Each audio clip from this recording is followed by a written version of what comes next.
Thank you, Natasha. Minister, this is your first time at the Canadian Club. It is. It's my first time as a guest, and I show up as a guest speaker, so it's like going straight. We're thrilled to have you with us today. There's a lot to talk about. And this discussion truly couldn't be more timely. Canadians are looking closely at our economic future, our trade relationships, our productivity, our long-term competitiveness, and our standard of living. And you've just returned from leading one of Canada's largest ever trade missions to Mexico, at a moment when Canada is actively working to diversify trade and strengthen our partnerships. And only days ago, we saw the U.S. Supreme Court strike down a significant portion of President Trump's tariff regime. So all of this reinforces the idea that we're at a bit of an inflection point. So I'd like to start with this moment that Canada is navigating. You're carrying, as Natasha said, a portfolio that sits right at the intersection of trade, economic resilience, and national cohesion. And last week, the Supreme Court released its much-anticipated ruling on the President's use of the International Emergency Economic Powers Act, or the IEEPA. And as we know, the court ruled that the President lacks the authority to impose tariffs on trading partners, including Canada. So now the White House is looking into other ways to pursue tariffs. So in the wake of the tariff uncertainty, what does the ruling mean for us in Canada? So Debbie, thanks for the question, and allow me, I wanted to try and have, it's a fireside chat without the fire. And if there's a fire, we're not going to be here chatting. So, but I thought this was a more relaxed way to have a conversation about a series of issues. Thank you to the Canadian Club. It's my first time here. I have friends and colleagues that have been here, but to the sponsors and to the Canadian Club, thank you. There's a New Brunswick connection. Your colleague, Keeler Zed, at Interac, and my friend and our former Premier, Frank McKenna, who's here. A bunch of New Brunswickers, a bunch of New Brunswickers find a way to spend time together in Toronto, and this for me is a huge privilege. So thank you very, very much. Debbie, your question, you're right. So Friday, the U.S. Supreme Court came out with that 6-3 ruling, which effectively constrained the president's power under that particular legislation known as IEEPA. That was the legislation that he used to apply the reciprocal tariffs. So the big board on Liberation Day with the names of all the countries and percentages, that was the statutory authority on which he based those tariffs. Canada did not, in the overall Canadian economy, feel a great pressure from those reciprocal tariffs because they exempted goods that were compliant with CUSMA, with the free trade agreement. So if the rules of origin, if your exports were compliant with the agreement, imagine in November we were at 65% of Canadian exports to the United States were CUSMA compliant. Many businesses hadn't filled out the paperwork, were using the most favored nation rate, but now we're over 97% of Canada's exports are compliant with that agreement. So it didn't have a massive bite in terms of tariffs applied to the Canadian economy. Evacuating those IEEPA tariffs, he said he's going to put in place a 10 or then maybe 15% tariff. He also exempted from that sort of secondary instrument that he said he was going to use, and I spoke to Jameson Greer, the U.S. Trade Representative, on the weekend, and they are exempting, again, CUSMA-compliant exports to the United States. It's not without some benefit to Canada. The overall tariff rate in our economy went from 5.3% to 4.9%. 86% of our exports were without tariffs. It's now at 85 previous to the ruling. It's now at 86%. So in certain sectors that were not able to be compliant with the rules of origin, Mother Parker's Coffee was an example where they were facing that 35% tariff. And there were a series of sort of niche sectors and some larger sectors that face that pressure. So it helps us, but it doesn't solve the problem of the sectoral tariffs, the Section 232 tariffs, which are the ones that are causing considerable pressure in key sectors of our economy. We know them well: steel, aluminum, automobiles, softwood lumber. So that, for us, remains the challenge. The President, to use your point, Debbie, or to pick up on that, has said that he will, and I'm going to see Jameson Greer the end of next week, I think, in Washington. He said he'll use these other instruments. There's a Section 122 that they can put tariffs for 150 days, has to be renewed by Congress. They started investigations which would allow them to put in place a series of sort of tariffs or other measures if the investigations conclude that a Canadian import into the United States is harming their economy in a way that's unfair. Look, this is about the uncertainty that is a brake on investment decisions. That is, so sure, to win in the Supreme Court, we always said there was no justification on illegal migration issues or fentanyl to apply a 35% tariff on the Canadian economy. Fine. But the investment, if you look at net business investment, it's down in the third quarter of last year as compared to the previous year. Therein lies one of the big challenges. And I think later in the conversation, therefore, we have to control what we can control. We have to acknowledge what we can't control and manage our way through the turbulence in the best way possible, but focus even more so in the face of that uncertainty on the elements that, in fact, Canada and our partners can control. So let's go to that and look at what is within our control. And if global uncertainty is a reminder of how exposed we can be to external shocks, perhaps it also puts a bit of a sharper focus on actually what we can control. And you've spoken about building the one seamless Canadian economy, from reducing internal trade barriers, improving labour mobility, and accelerating major projects. Let's touch on that, if we might. And if you can talk to us about what government is doing, and in particular, what's happening in the new projects office, the major projects office. So thank you for that question. There are two big elements. The one Canadian economy speaks to creating a truly free trade zone within the 13 provinces and territories in the Government of Canada, within Canada. You've seen the reports, International Monetary Fund recently. It can be as much as 6 or 7% boost to Canada's GDP if we, in fact, have truly free trade within Canada. In the election campaign last spring, one of the lines where the Prime Minister got amongst the most sustained applause was when he said, we need to build one economy in Canada, not 13. And I have been with him in probably half a dozen meetings with First Ministers, with the Premiers. There is a broad consensus. Business organizations, business leaders have been pushing that for a long time. The provinces, everybody says, absolutely, we're all in, let's work on that. But like so many things, and we'll talk about the Major Projects Office, it's way too slow.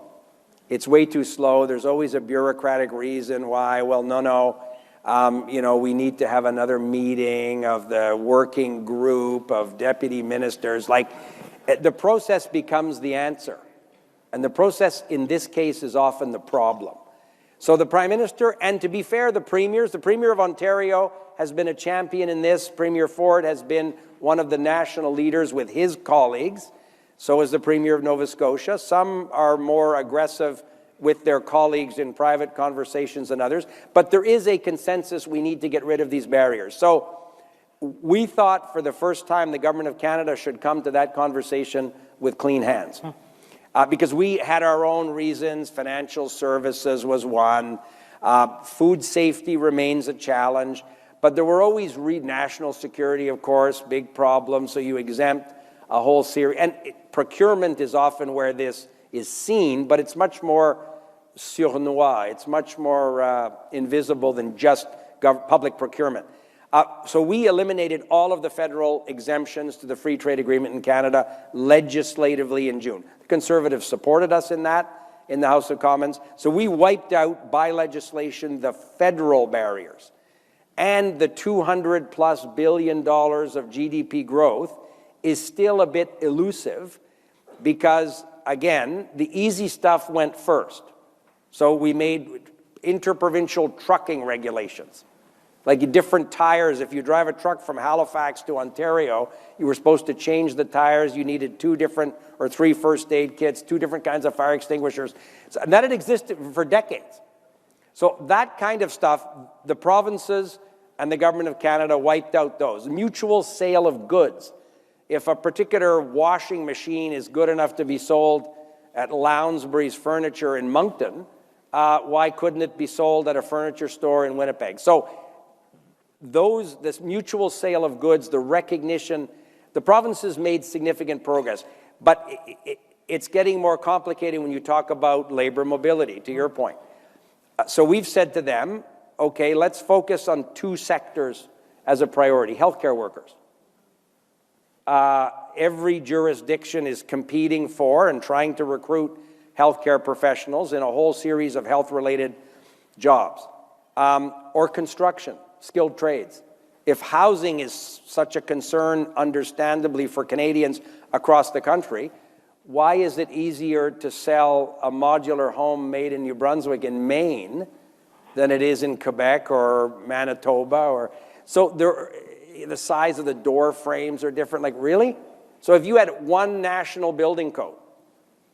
So we're saying to the Prime Minister is very aggressive in this regard. He has said to the premiers that if we're transferring billions of dollars in labor force training monies to the provinces and we're not making progress together collectively, then the Government of Canada will look at why are we paying billions of dollars without, because everybody agrees that we need to get there.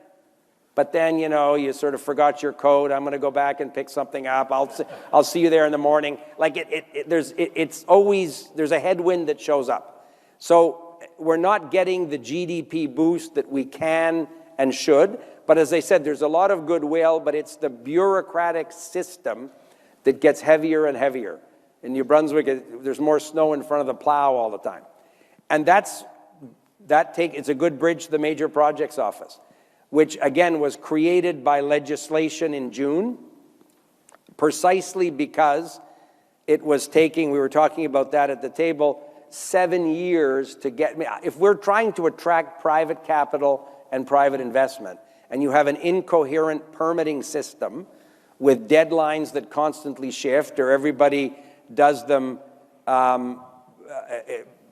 not at the same time, sequentially as opposed to concurrently, or there's a federal-provincial overlap. We've signed with most jurisdictions, and even, jurisdictions that traditionally might have been reticent are signing a one project, one review agreement, so we don't duplicate. We rely on provincial assessments where we can.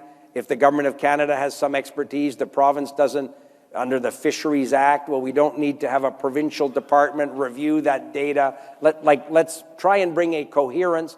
So the law which set up the Major Projects Office said, once we designate a project, and I think we're close to designating some, often just the sheer threat of, hey, we're going to designate the project, suddenly an authorization, which a particular federal department had been taking 6 or 7 years doing water samples all over the place, all of a sudden when I stood in that city at that port and said, guess what, we're going to actually expand this port, then a month later the authorization showed up. So we didn't have to go to the juridical step of designating it, but we will. There are some examples coming very soon where we're going to say, once the designation happens, there's an Indigenous consultation part, again, which is important and had become a reason why there was a lot of uncertainty. So how do you bring coherence to that process and do it in the right way? that respects those constitutional obligations, but it doesn't become a series of sort of undefined timelines. So I'm quite confident that this will help unlock private investment. The projects that we've referred to the Major Projects Office, the CEO, a woman, Dawn Farrell, a lot of experience in these major projects, including in the energy sector. It's based in Calgary, the Major Projects Office. I was on an hour-long call with her this morning from the airport in Ottawa. She's grinding it out, and she's herding in and crowding in private investment. It's not like a Government of Canada infrastructure program. At one point, I saw the list of people who'd applied to the Major Projects Office. And because everybody thought it was, oh, it's a federal program, there must be money there. So you'd get like the 10-year capital plan for some sub-national organization, they just send it in. That was not the intention. The intention was to find these nation-building projects, back to controlling, Debbie, what we can control, unlocking private investment in the vast majority of cases that will go to a project that's viable, has defined timelines, and outcomes that people can rely on. So we want to be best in class. And provinces are doing the same thing. The encouraging thing is provinces are recognizing in their own jurisdiction that they can perhaps improve those processes too. So it's a work in progress, but my boss is absolutely adamant that we stick to it. And the number of, every time you see on your schedule an update with the Prime Minister, then it sort of forces everybody to actually, those meetings, if you don't have the right update, it's not as pleasant a meeting as if you could say, good news, Prime Minister, we've made progress in these areas, and here are the other areas where we're still doing work, and we'll have an answer by the end of the month. That's the way he operates, and it's very effective in trying to push this stuff forward. I have a boss like that too. Let's move to our long-term competitiveness. You've just returned from Mexico, leading a Team Canada trade mission to deepen our relationships there. Can you expand on the objectives and the outcomes of the trip? So you're right, it was the biggest bilateral trade mission in decades that Canada has undertaken. Over 400 Canadians representing 230 businesses and business organizations bought their own air tickets, paid their own hotel bills, there's no confusion there, but participated in almost 1,900 business-to-business meetings in 3 cities, Mexico City, Monterrey, and Guadalajara, focused on 5 sectors where we think there's an opportunity to significantly increase the bilateral trade with Mexico. We met Secretary of the Economy Ebrard. I had a chance with a few colleagues to meet President Sheinbaum. Mexico is our 3rd biggest trading partner, but if you look at the size of our economy and the size of the Mexican economy, it's less than 10% of what we might do with the United States. So it really is, and the Mexicans are in the same position, in the sense that so much of the integrated supply chains, as Natasha said, that so much of the integrated supply chains, we're selling stuff to Mexico, but through a U.S. company as part of some integrated supply chain. The automotive industry, automotive sector is the best example, but not the only one. So the idea here is to look at bilateral relationships. A Mexican mining company, a big Mexican mining company, I met with the CEO there, announced an investment of almost $750 million in a gold mine in Quebec. It's one of the first times that a Mexican company does direct foreign investment into Canada. When we were there, a Quebec-based company, Logistec, announced a fairly significant investment in a port on the east coast of Mexico, in Tampico. President Sheinbaum had asked us to improve the port-to-port connectivity. She would like one on the west coast. When I told her, great news, that Montreal company, the port of Tampico on the Gulf of Mexico, that still is the name, it's the Gulf of Mexico. It's the Gulf of Mexico. I teased her about that. I said, are you sure that's the name? But there's an opportunity on the west coast. CPKC Rail, massive investments in Mexico. upgrading big intermodal terminals. So there's a lot of infrastructure work to enable an increase in bilateral trade. It's also an opportunity to check in with our Mexican friends in terms of the work around the review of CUSMA. We're very much aligned with the Mexicans. The Prime Minister and President Sheinbaum speak regularly. There's a desire to work very collaboratively to renew the trilateral agreement or to recommit to the trilateral agreement. So that was good. I'm not concerned about Mexico having a divergent interest from us in that process. But there's a huge opportunity to improve the bilateral trade with a big growing economy and a dominant player in Latin America. Fantastic. Let's talk a bit more about CUSMA, if we might. Share with us, your obvious key priorities, but your thoughts around how this is going to play out. And if I might, how could this maybe play out with the backdrop of the U.S. midterm elections? So you're right. There's a review process that was contemplated in the CUSMA agreement. It says there has to be a trilateral review 6 years from the date of coming into force. So it's the beginning of July this year. The agreement is not very specific on what that review might be. It could be a half-an-hour meeting with Jameson Greer and Secretary Ebrard and I. Everything's good, nothing to see here, let's keep going. It could be that.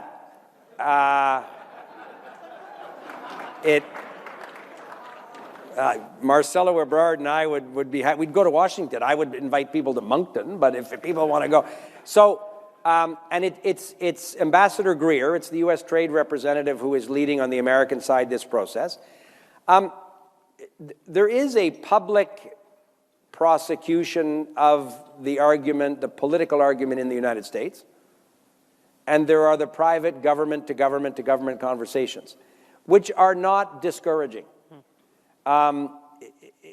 They are proceeding, the Americans are proceeding under American law. Ambassador Greer updates Congress.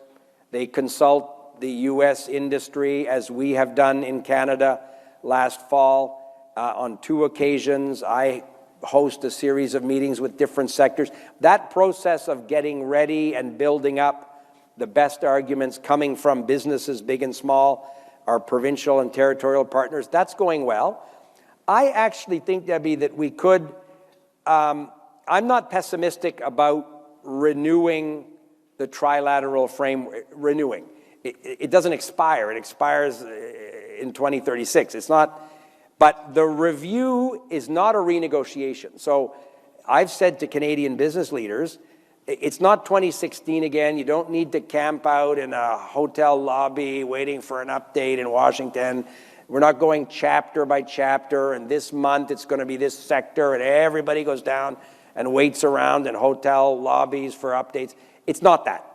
It's a review. And if there's no consensus in the review, the agreement continues on. Then there's an annual review that starts. And if uncertainty is one of the objectives from one of our CUSMA partners, you can imagine scenarios of how this might go. The reason I'm not pessimistic in terms of the basic trilateral framework is because, again, last week, the same day they announced a replacement to the IEEPA tariffs that the Supreme Court, back to your first question, that the Supreme Court had taken away, they very quickly committed, and of course there'll be an exemption for our CUSMA free trade partners if you meet the rules of origin as they exist in the current agreement. So they're doing that because it's in the American economic interest to do that. So at the end of the day, if we believe, as Canada and Mexico does, that it's in the economic interest of all 3 countries to commit ourselves to a reliable, stable, free trade arrangement that has brought prosperity to all 3 countries over 3 decades, American business leaders and American business associations are also speaking up more now than perhaps 6 months ago in terms of the hearings that the U.S. Congress had. People didn't get there and say, oh, we got to rip this agreement up, we got to cancel this. Sure, Sector X would like some concession here. Sector Y wants... This is part of the normal process. And I'll finish with this. Because you see commentators saying, well, there's going to be a bilateral deal, probably, as well as, we hope, a recommitment to the trilateral framework. There have always been bilateral arrangements as between the three countries. That's not new. And it doesn't mean because we come to we need to get a bilateral deal with the United States to take pressure off in the sectoral tariffs. And we were close in the fall. This is in the public domain: steel, aluminum, energy. The Prime Minister and the President and Michael Sabia and I and a bunch of, we thought we were close to a deal that would have significantly improved our position now in those critical sectors. So, and we're still ready and anxious to do that work, other sectors as well. Not pessimistic that that's impossible either, but those will be bilateral arrangements. Sort of adjacent to would be the bureaucratic phrase, the trilateral trade agreement. So I'm going to Washington, I think, at the end of next week to see Ambassador Greer and others. And as I said, the conversations are business-like, cordial, amical. They're very friendly. And I think we're getting to a position where the United States will get specific with Canada and Mexico about specific things that they may want to see adjusted. And we're ready for those conversations. We're actually anxious to have them. We'll be cheering you on, for sure. The Prime Minister's traveling, I think, today to India, and then Australia, Japan on another mission to broaden our partnership and, of course, reduce reliance on any single market. It's recently been reported that the PM has been spearheading discussions also between the EU and a fast-growing Indo-Pacific trade bloc. So, from your perspective, what do we need to do as Canadians to be seen as an attractive investment destination and the trading partner that the world needs to come and work with? So if we are successful in this major projects of national interest effort, it will, I hope, attract investment globally. The Prime Minister, you're right, in his travels meets business leaders and people who have huge sovereign wealth funds. And all of them talk about how they want to do more business with Canada. So the speech in Davos talked about a rupture and middle powers looking to enhance their trade with reliable trading partners around the world. Canada should be at the top of that list. Doesn't mean it's perfect. Doesn't mean we can't continue to improve some of the natural headwinds that develop over time. But if we need to sign more free trade or investment agreements with some of these emerging economic powers, his visit to India is a very important part of that effort. And I think Canadians are impatient to see business leaders, business associations, governments, federal and provincial, work together to really shake the tree and see where are there these trading opportunities, foreign direct investment opportunities into Canada. And that's in the basket of things that we can control. So if we can't control some of the challenges in the trilateral trade agreement in CUSMA, we can certainly control how hard we work, how diligent we are, and how compelling we are. Canada offers natural resources is one obvious example, but it's not only that. We have a great deal of what the world wants. Mm-hmm. It's a stable democracy with a rule of law. But over time, there's this giant border with the biggest economy in the world. So it's a natural thing to load your product or your services on a truck or go to deliver your services on a direct flight to the United States. That's been the history since Mr. Mulroney and President Reagan. So it's not, and that will always be we're going to have one neighbor, it's the biggest economy. All of that will remain true. So they can all be true at the same time. We can be less reliant, make real efforts to diversify, but there is a bit of a lag time. This is the challenge. Canadians are impatient. They're concerned, understandably so. So if the major projects or direct foreign investment, Canadians want to see like results, GDP numbers, job creation numbers quickly, now, because of the concern and the challenges with respect to some of the unjustified tariffs in the United States. So therein lies the challenge, and that speaks to the urgency of the moment. Question from the audience, thank you, is I think around confidence and trust, and you just mentioned country ruled by democratic law. So as global rules come under strain, how important is trust in Canada's public institutions to our economic resilience and social cohesion?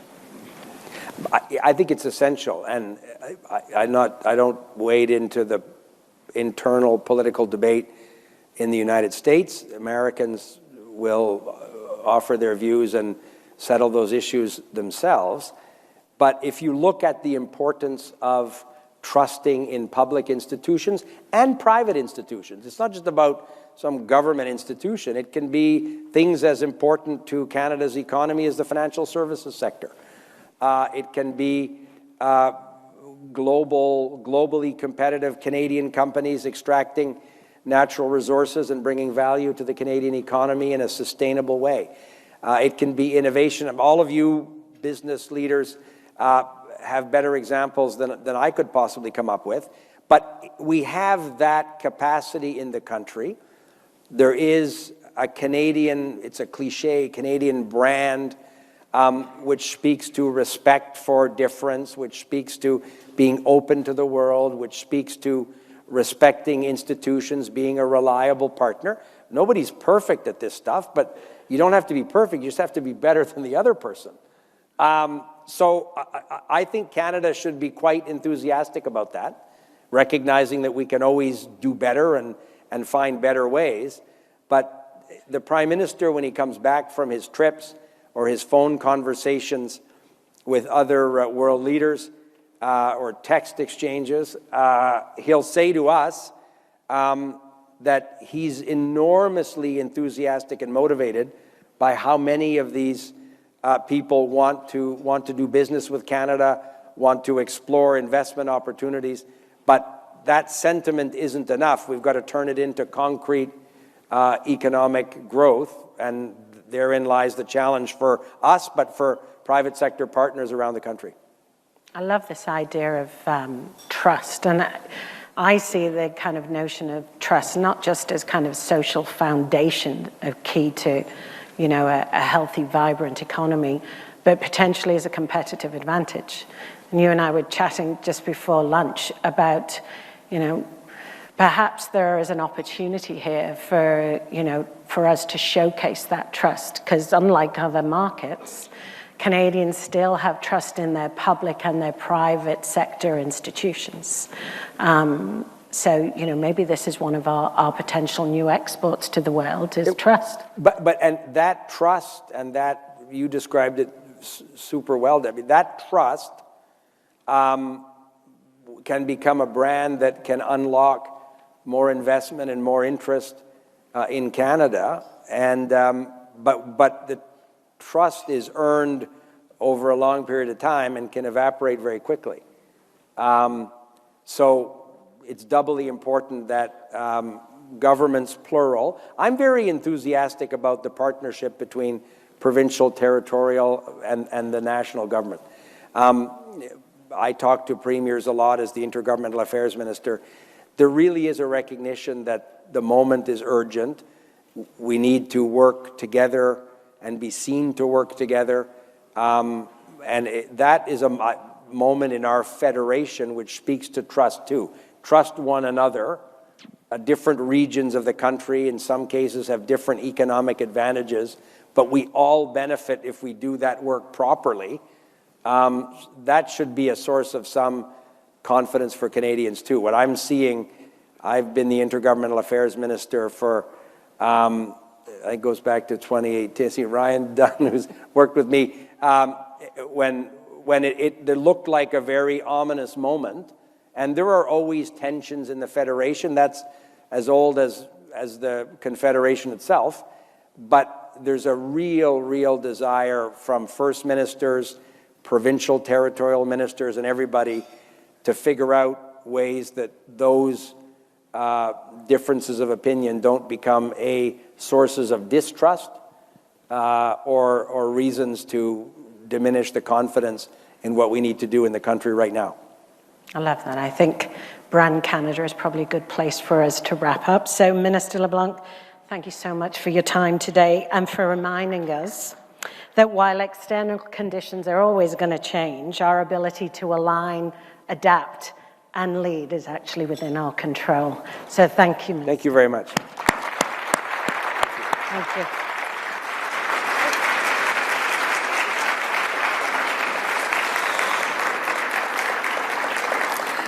Minister LeBlanc, thank you for your